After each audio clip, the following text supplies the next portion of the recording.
Hello, everyone. I am Khalid Al Sabi from Cinema Akil.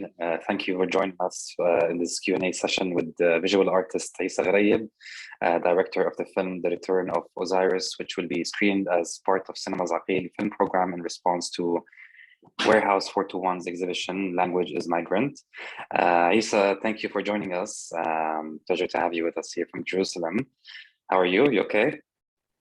Thank you, Khalid. Thank you for the invitation. شكرا كثير. Welcome. أهلا وسهلا فيك. And allow me to give a brief introduction about you. Essa Grayeb is a visual artist whose practice traverses a range of media, primarily photography, moving image and installation. Some of Grayeb's works are made from objects, footage and sounds that already exist, which he appropriates and manipulates while constantly weaving in and out of reality and fiction. In his works, he touches upon past narratives and their contemporary interpretation, often related to Arab nationalism and Pan-Arabism, as we're going to see today. And his work originates from exploring elements connected to historical moments within the collective memory and forgetfulness and their manifestations in our popular culture. Examining the notion of historical truth and ways events and stories are being told. Grayeb holds a Bachelor of Fine Arts in photography and currently doing his MFA studies.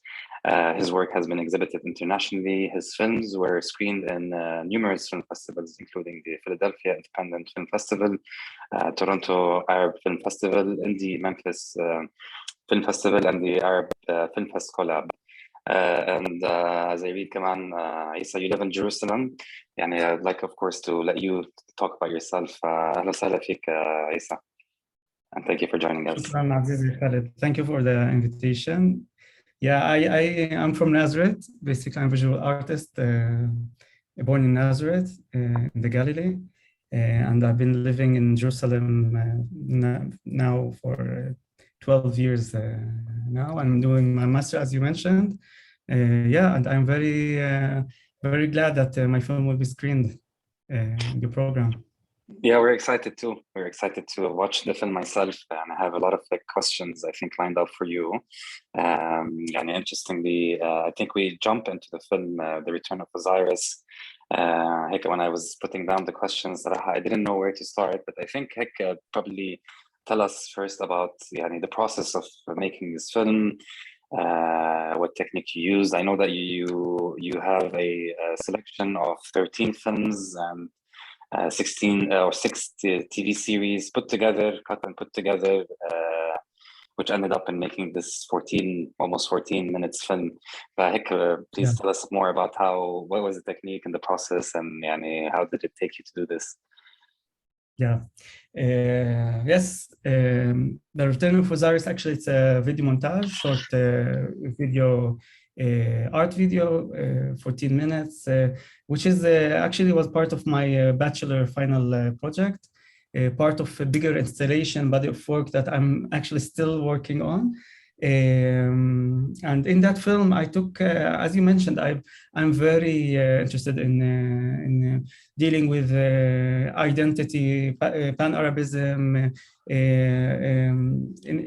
and talking about historical truth and who narrate history and who tells us the story.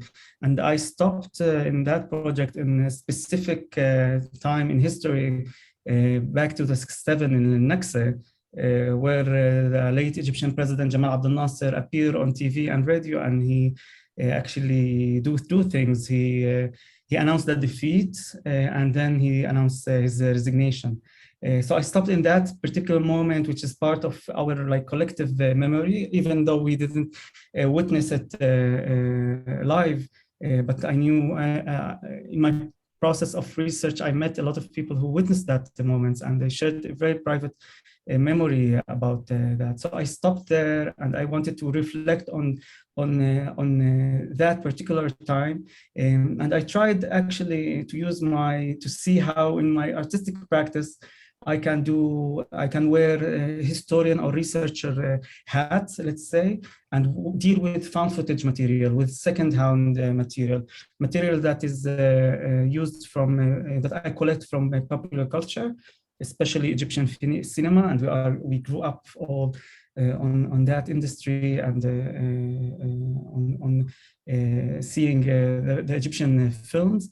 And Egyptian drama. So in the Return of Osiris, what I did, it took me 1 year to research, to look for all those scenes that in films and in TV series that the resignation speech of Jamal Abdel Nasser appeared.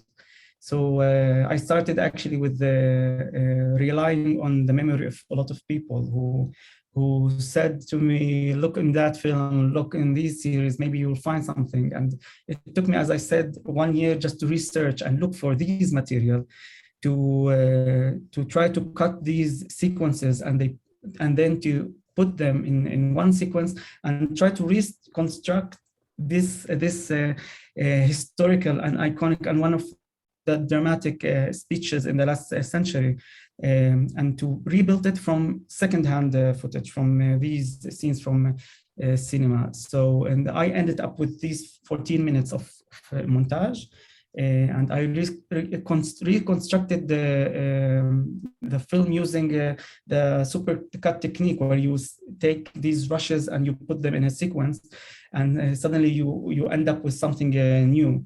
I had this very big vision that I want to reconstruct the whole resignation speech that Abdel Nasser gave in 22 minutes, I think. But of course, I didn't manage to put my hands on all 20 more, because not all the filmmakers and directors found interesting to put every sentence that he said. So most parts of the speech are from a very important maybe sentences that he said. So and in the film, I felt that the audio and the visuals should be together. I didn't do any manipulation of the sound. So what you see is what you hear, and there are some scenes that I was flexible with, just to move them around, and there are some scenes that I took as they are. Sometimes, you know, I'm. You see a character in the beginning of the film, let's say, for example, there's a character from Bahab Sima film. He's riding a bicycle and having a heart attack, and a film director found right to use as a voiceover Jamal Abdel Nasser resignation speech telling about the defeat, while in the story the guy is having a heart attack and he's dying actually. So this allegoric use of the speech, when they recruited that speech in the narrative of the story and in the film, it was very interesting for me to see the manifestation of that historical moment and the reflection and all the responses of the characters in the film to hearing the speech actually. Yeah, and I ended up actually with this film that it's, as I said, it was part of a bigger body of work that I'm still working on, that is dealing with the image of Jamal Abdel Nasser, of the defeat, of collective memory, and also my private memory with the figure of Jamal Abdel Nasser. We'll get to that part, I think, where we talk about how Jamal Abdel Nasser plays an important role in what you create generally with the work. I wanted to ask you, you were mentioning about the clips, and you were saying that it wasn't easy to find these complete, you can say, speech of Jamal Abdel Nasser. How difficult was it to get together a lot of these sequence in terms of narration? And also, interesting enough, also what I noticed is Abdel Nasser is not very visible during the 14 minutes, and more of his voice guiding the film and the action or the the events in the film. Can you tell us a little bit more about this? Yani, this is, I think, was an interesting view, and how in the film you show a lot of different faces of society reacting to the voice of Abdel Nasser throughout. Can you tell us more about this? Yeah, I actually come to this project from artistic side. I'm not a cinema critic or a researcher even. I watch classical Egyptian films when I was child, like everybody else, but I didn't see all the films that I used actually in the film, which is absurd, and all the series. So I used to scan them just to find these. I was very didactic, and I treated myself as a researcher, very serious, just looking for the footage and put them in a sequence and see how they will go together in that sequence. So I relayed, as I mentioned, to a memory of people that I knew they have interest in Egyptian cinema. I asked a lot of people where did they saw this part of their film, and they sent me to a lot. I had this amazing, quite a big list of productions that I went over. I luckily found some materials that ended up with this 14 minutes. And as you mentioned, a lot of these sources, I found documentary pieces of Jamal Abdel Nasser speaking to the camera, and these filmmakers took that sequence and put them in the film. The scene of Jamal Abdel Nasser setting, the whole setting of him sitting in front of 3 microphones, the curtains, his shoulder, the suit, and everything. So I in the film, I thought that I don't want him to appear. I want to emphasize the role of the audience, the crowds that were in the streets, around the TV, in homes. You see prisoners in the prison hearing him through a speaker, and then people in the cafe hearing him in the radio, people at homes with the TVs. So I think this is one of the interesting thing about this film, that it combines different kind of audiences that are in the same status. They are waiting for they know that there is a big news. There is a news about our victory or defeat. And then they are in the same position that they are receiving the news. And the thing that make it more interesting is that you as a viewer, you find yourself sitting there with the crowds, hearing the dramatic news. And you can ask yourself who's watching you, and you are reflecting on the reflection of characters in a movie, which is a part of mainstream industry. So I thought these layers of the film make it complicate and make it more interesting to ask yourself, even that you didn't live in 67, you are now in a position that you are sitting with the crowds, hearing the same iconic and dramatic news about defeat and resignation. And of course, the drama, Egyptian drama, and all the emotions and the overacting that you can see in the films, it comes to you, and you find yourself also reflecting on the news that you hear on this broadcast that Jamal is giving. Agree. I mean, I think Jamal's voice, كمان, يعني, no matter how many times you listen to it, and of course the important historical moments that were happening throughout the film, or during the film years, or when the Nexa happened in 1967, and we still till today live the ramifications that we witnessed, ramifications of 1967.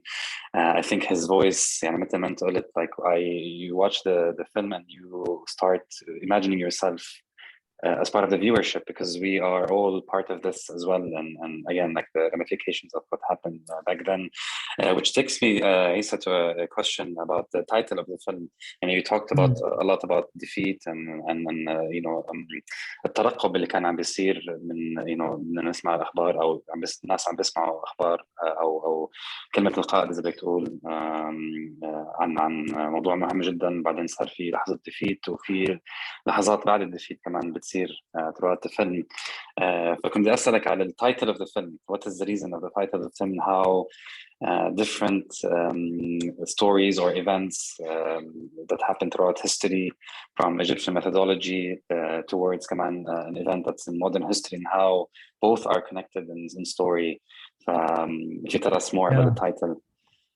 Yeah, you know, I like to challenge myself sometimes. So in my project, I'm dealing with two elephants. You are dealing with the character of Jamal Abdel Nasser, which is a big figure, and you are dealing with the Egyptian cinema, which has a big influence, you know. And dealing with Jamal Abdel Nasser through Egyptian cinema, it's already something complicated and challenging. How you can edit something that Yusuf Shaheen made. It's something that you cannot do. And then I thought I will add another layer. You know, I'm a big fan of, I'm very interested in ancient Egyptian history and the Egyptian mythology. And while doing the editing, while montaging the film, I thought that the title should also reflect maybe the act of montaging and editing. And I recalled one of the famous stories of from the Egyptian mythology, the story of Osiris, who were killed by his envy brother Seth, who put his body in a sarcophagus and sent it to Lebanon, and then the body came back when Isis, his Osiris' husband, brought the body back to Egypt and found him dead. And then Seth took the body and he shredded it into small pieces, and he distributed in different parts of ancient Egypt.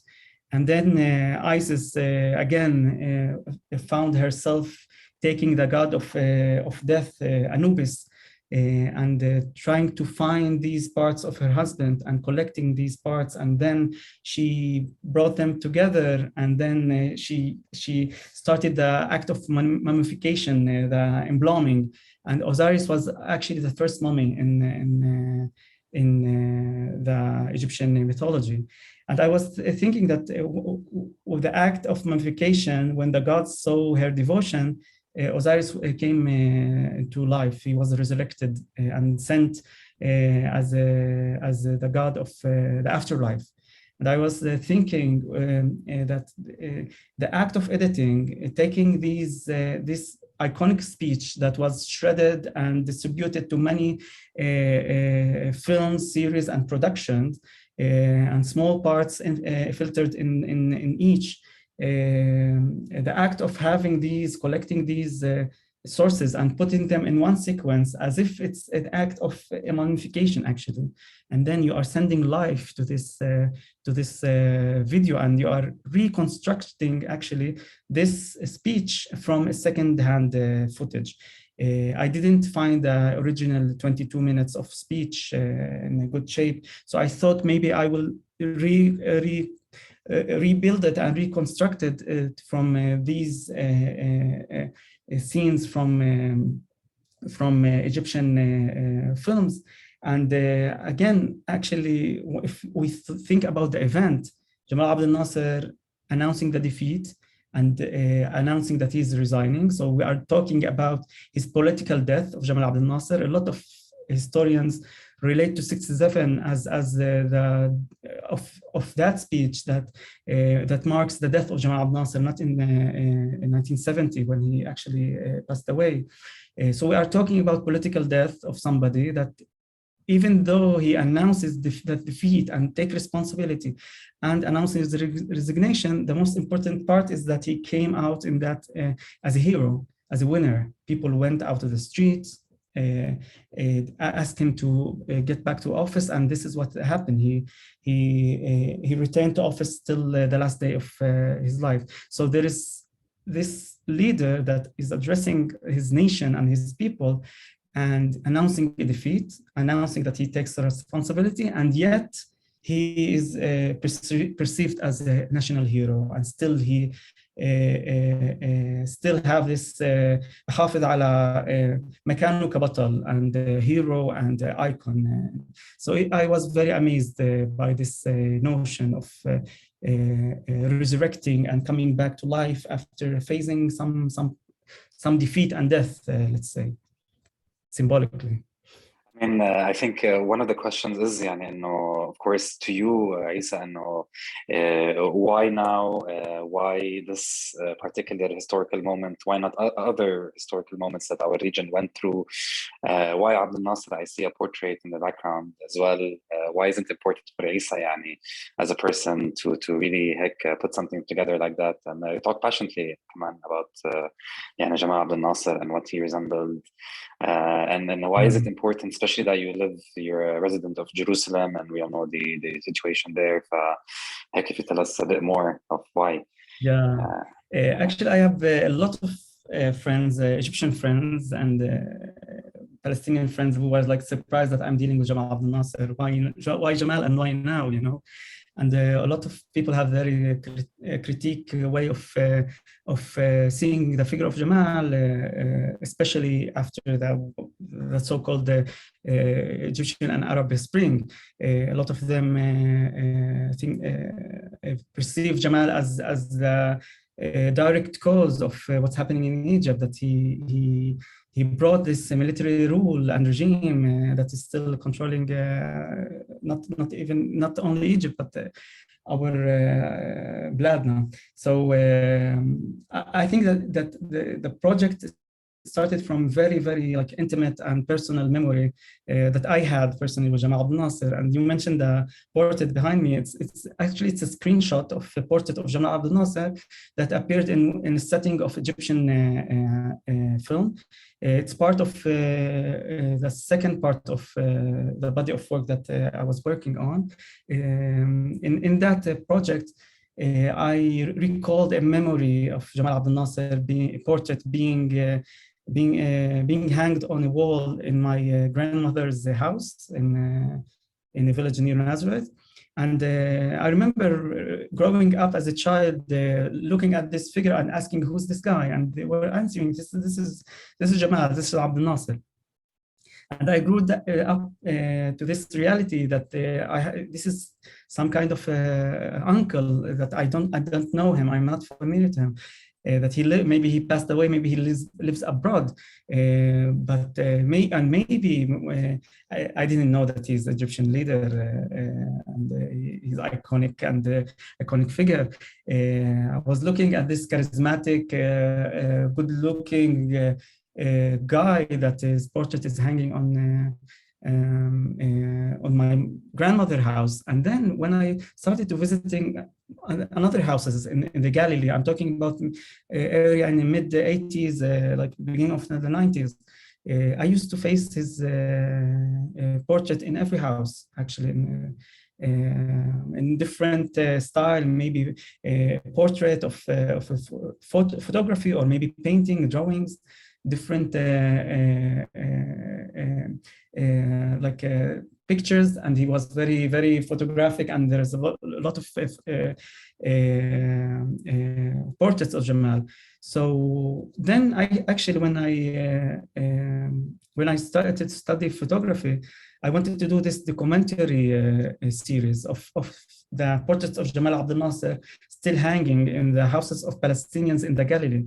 And it faced a big failure because I didn't find any portraits. They were taking down from the houses because the visual, maybe, culture of the houses and the walls changed since my childhood. And then when I was editing the Return of Osiris, I saw the specific portrait that I used to see in my grandmother's house that was burned actually in the 2000s. And I automatically did this screenshot, and I wanted to print it for myself to have it as a memory. And it was distorted because the camera was moving, and it's pixelated because it's it's a screenshot. So I ended up collecting these portraits, and I thought to myself, why not to start gathering this series of portraits of Jamal Abdel Nasser that I take from the settings of Egyptian films in a way that I'm maybe reconstruction or collecting this immortal series of portraits that every time you go to the Karnak, you'll see in the minute of 14, you see Saad Hosni passing by, and you see the portrait of Jamal Abdel Nasser appearing on a wall, and nobody could take it down because it will always be on that wall. Yeah, and that project, I called it Jamal Abdel Nasser is my uncle, as reflecting to a memoir of Tahiyya Abdel Nasser, his late wife, that she wrote a memoir about Abdel Nasser is my husband. And then when I grew up, I knew that he's also an uncle to a lot of people, not only my uncle. And then I was thinking about why Jamal Abdel Nasser portrait is doing in a Palestinian's house after 48 in the state of Israel. And I think part of it is identity, maybe crisis, or this passion of a leader. And Jamal Abdel Nasser is a very important figure because he announced that he will free Palestine. You know, a lot of refugees in Lebanon, where they were preparing themselves to come back, to return to their homes in Jerusalem. And especially that I'm Palestinian, and in 67, and what happened in 67, and I'm living in Jerusalem. I think in Naksa and his speech is all, and we're still living this ramifications of that speech. In 67, the maps were changed. There were a lot of communities were forced to leave, and we have more of refugees to add up of 48. So I thought that it's ongoing reality that we're still living, especially in a city like a divided city and a city under occupation like Jerusalem. So I think what happened in 67, and we are dealing with collective memory and with post-trauma, I think it's a very, it's a milestone that we can go back and reflect on. And a lot of, I think, maybe when you see the film, there is some sort of self-whipping, because we are dealing with trauma, and we are dealing with failure, and we are dealing with the whole results of Jamal Abdel Nasser, you know, a big dream of Pan-Arabism, of unity, of empowerment, and then we are still having this reality, especially so I took Jamal Abdel Nasser as a study case, maybe to reflect about memory, about history, and about these moments, how we tell the story of and tell history parts, but not through documentary films. I could have done this documentary film about a speech, but I wanted to do it through popular culture and the manifestation that's done by this kind of like genre of films and series, and with the whole drama and the notions that it comes with the films and the series. So, I mean, on that point, how did you find the feedback or the responses from, I think one would be the group of people who witnessed this historical moment, yani, who were alive during the Nasser era and Pan-Arabism and the speech, going towards the speech and after it as well, when they watched the film, and also probably someone like me who didn't witness really that era, but more learned about it from parents and learning about it in school and etc. So what were the types of responses that you got from both groups in terms of feedback, emotions, reactions to it? Yeah, I think that even though that we didn't witness that speech in 67, and I received some, I've been shared with people some reflection and memories about the speech, like stories about them going to the only cafe in Akka to turn up the radio and to hear the news about the defeat. And it was very emotional for these people, especially for Palestinians, and the entire Arab nation, because it's Abdel Nasser and it's Egypt, and there were a lot of hopes. So, but I think that yet that we didn't witness it, but we still know the situation. We know the setting. We know Abdel Nasser is sitting and he's doing. It's not the Suez Canal speech. It's not about السد العالي. It's not about talking about العدوان الثلاثي. It's about the defeat and it's about the resignation. So we all knew what he's about to say, and we memorized even the words. And I was telling myself I didn't see any documentary about that, but yet I remember the whole situation. And it came to me that I witnessed that through the films that I saw about that features Jamal Abdel Nasser inside of them. So it's actually, maybe it's about a question about how collective memory is also built by cinema, and how cinema reconstructs history, and how maybe how much we can learn from mainstream industry that you couldn't learn from documentary films, and I maybe my biggest surprise was how, and my biggest fear was how the film will be received in the Arab world, because you don't need somebody to Google Jamal Abdel Nasser, but somebody who's in Europe or in the US. I was afraid, and a lot of people that told me maybe you have to do a background to add this slide with historical facts at what happened in 67 and tell the two sides of the story and blah blah blah. And I said, no, I'm not that kind of guy. If they want to hear the history, they can go to the Wikipedia or see the news, what's happening in the media. But I'm doing that in my way, and by manipulation that I do with these sources. And I was surprised that it was well received in Europe, and actually especially in Latin America. And then when I talked to artists from Chile, let's say, they told me a story. They shared with me some stories about after the dictatorship, and that they heard their leader is resigning. So in the history, there are many resignation speech. The Pope resigned, and Jamal Abdel Nasser, and not Jamal,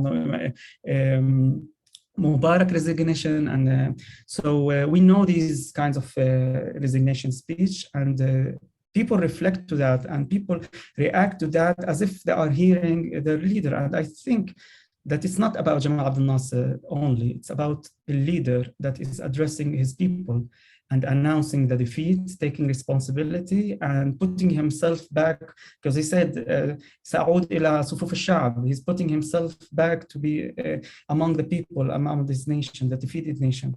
So I think this is a very powerful, that it's not strict to only talking about this event. It could be talking about any kind of event, especially in post-traumatic nations, like the Palestinian and the Egyptians, and in the MENA region, modern history, let's say. And okay, thanks, Essa, for the explanation, Kaman. And can you tell us more about the responses and feedback from current generations? Like, how do they feel when they watch, and perhaps they don't know as much maybe from previous generations about Abdel Nasser, or know the importance of what Abdel Nasser stood for. As a leader of Pan-Arabism, and during that era, do you find any similarities or differences between these two groups of people who witnessed it, and then the new generations to come? Yeah, I think some people receive the work as a homage to Jamal Abdel Nasser, which I didn't mean. I think doing homage is the less important in my at least my practice. And again, I thought of taking Jamal Abdel Nasser as a case study. And I'm not a Nasri.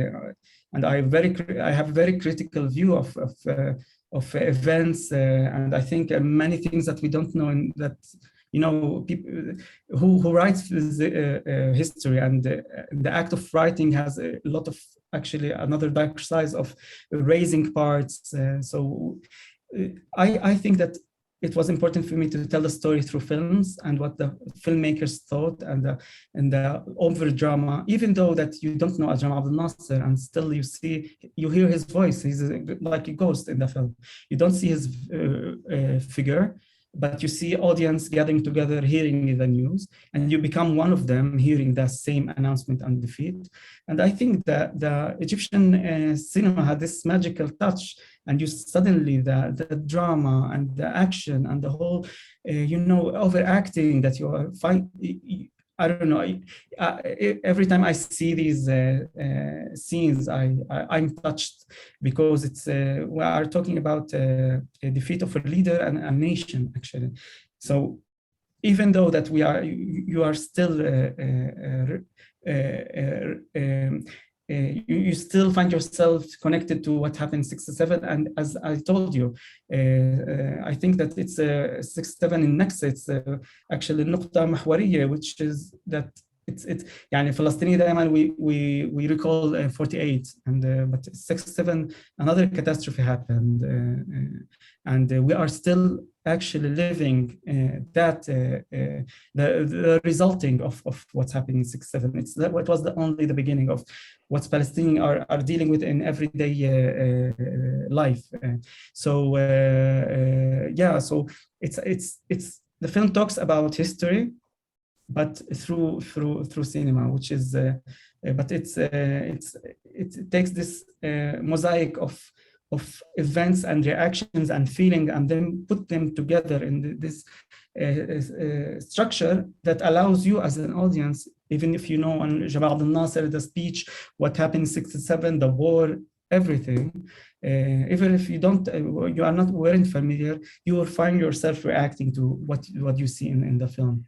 I mean, I think that's also very apparent in the film, is that you see that there are people and faces from all sorts of society. There was a part of it that was a prisoner in a prison, and a family at home, and people in the street, in the cafes, and etc. All sitting there waiting for that charismatic voice, and the voice of the leader who will address them. And I think this is a part of the commutative feelings about what happened in this very important historical turning point. I agree with you, Yanni. This is, I think, a turning point for the region, that we also, stories from at least my parents as well, and how they used to talk about that era and about Jamal Abdel Nasser. So I see a lot of these, points from what you're saying, and also through the film. Akil, I think we have a couple of more questions before we wrap up. Essa, tell us more about you and the work. What are you working on? What's next for you from the bigger project on Jamal? And in a few minutes you can tell us what are you working on. Just maybe to mention that you mentioned that in the film the different crowds are appearing in the film, and actually, if you read the film through in another layer of the kinds of films that combine together, so you see films, the early films of Yusuf Shaheen and different directors, that they were glorifying Jamal Abdel Nasser. They are talking about the defeat and giving him back much respect and honor. And there are another genre of films that they had this maybe hint of propaganda that it came in the era of Sadat, that they were kind of trying to draw another picture or image of Jamal Abdel Nasser, and maybe to condemn him as if the final condemnation of Jamal Abdel Nasser, what's happening in 67, and to point out that this is his political death and failure, big failure. So we see إحنا بتوع الأتوبيس, we see El Karnak, a lot of these kind of films that came out after Jamal Abdel Nasser passing. So it was interesting that when you put these different agenda, let's say that they have different agendas, ideology maybe, kind of films together, and you see that they are discharged from this notion of agenda or what they have to do, or their political perspective of the events that happened in 67. And you put them together because in both they have audience. And you have this also in the beginning of the film, if you recall, there are scenes of people in the streets, and just like this amazing scenes of Yusuf Shaheen, that he went out with his camera to the streets and he took landscape scenes of the Nile and the streets, and there is this guy opening the door of his vehicle and turning on the radio to the whole people are sitting in a position that they are waiting for the broadcast to happen and to hear the dramatic. So I thought that as a viewer, you will find yourself again sitting with this crowd, ready to receive the dramatic news and the resignation. I'm still working with the found footage and with popular culture, so in my ongoing project that I'm working on, I mentioned Yusuf Shaheen a lot because I'm dealing with one of his films, the early films actually of Yusuf Shaheen from 54. 2 years after the Nasri revolution in Egypt, and I'm trying to tell a story, a love story, not only between Fatin Hamam and Omar Sharif, but also a love story between the contemporary Egyptian with his golden heritage and Egyptian legacy.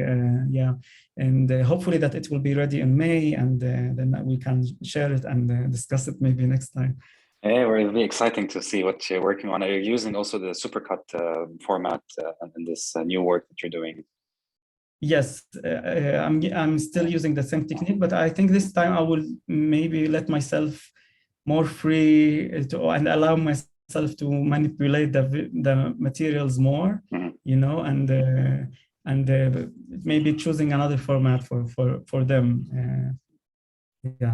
Yeah, very excited. I think from the return of Osiris, the manipulation, in a sense, the word manipulation probably is not the kind of a right word to use. That the actual manipulation, was done very beautifully, and takes you on a journey from point of waiting to point of listening to point of defeat and rising again down in the streets. Appreciate the work that you did, and I'm just looking forward for what's coming next for you. Issa, thanks a lot for joining us. Really excited. Also, the film Return of Osiris will be screening at Warehouse 421 on the 23rd of March. So please register, and hope to see you there.